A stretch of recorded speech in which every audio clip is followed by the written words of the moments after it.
Hi all. First of all welcome you all. இன்றைக்கான motivation என்ன அப்படின்னா ரெஸ்பான்சிபிலிட்டி.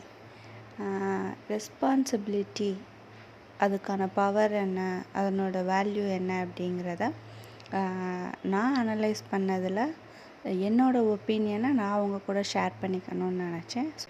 ஓகே, இப்போ இன்ட்ரோவர்ட் எக்ஸ்ட்ரோவர்ட்டு அப்படின்னு இருக்காங்கன்னு இல்லையா?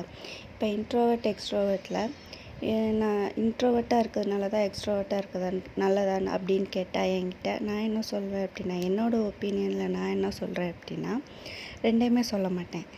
ஏன்னா ரெண்டுக்கான மீனிங்குமே டிஃபரெண்ட்டு தான்.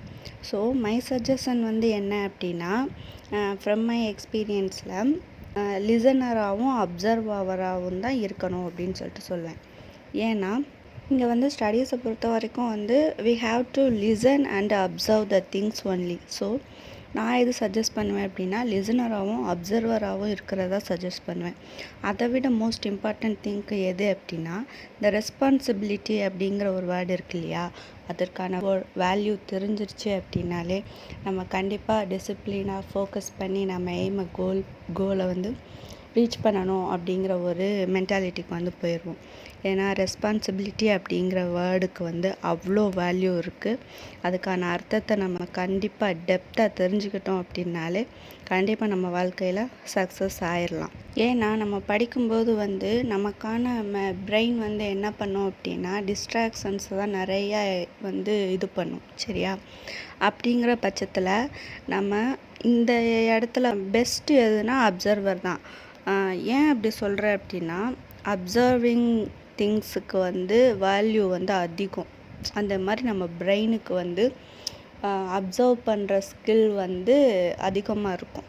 ஸோ இதனால தான் நான் என்ன சொல்கிறேன் அப்படின்னா, அப்சர்வராக இருந்து பாருங்கள் லிசனரை விட அப்படின்னு சொல்கிறேன். ஏன்னா நீ அப்சர்வராக இருந்துட்ட அப்படின்னா செல்ஃப் கண்ட்ரோல் அப்படிங்கிற ஒரு பவரை உன் பிரெயின் எடுத்துக்கும். அப்போ உன்னால் செல்ஃப் கண்ட்ரோலராக இருக்க முடியும். அப்போ என்ன பண்ணுவேன்னா, இந்த ரெஸ்பான்சிபிலிட்டி அப்படிங்கிற ஒரு டிசிப்ளின் உனக்குள்ளே தானாகவே வர ஆரம்பிக்கும். தென் யூ டெஃபினெட்லி என்ன பண்ணுவேன் அப்படின்னா, ஒரு சேஞ்சை நீனே உன் லைஃப்பில் பார்ப்ப.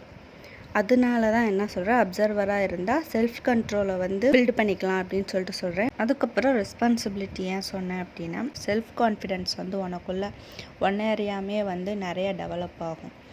அதுக்கப்புறமா உன்னை நீயே இம்ப்ரூவ் பண்ண ஆரம்பிச்சுக்குவ. ஸோ ஆட்டோமேட்டிக்காக you focused on your career, you focused on your life. வாழ்க்கைக்கான நல்வழியை நீ தேர்ந்தெடுத்து நீனே ஓட ஆரம்பிச்சிருவ. அதனால தான் சொல்கிறேன், ரெஸ்பான்சிபிலிட்டியோட இரு, ஃபோக்கஸ்டாக இரு, டிசிப்ளினாக உன்னோட கோலை ரீச் பண்ணுறதுக்கான வேலைகள் என்னென்னவோ அதில் மட்டும் ஃபோக்கஸ் பண்ணி படி. கண்டிப்பாக you will definitely success in your life. Okay, so thank you.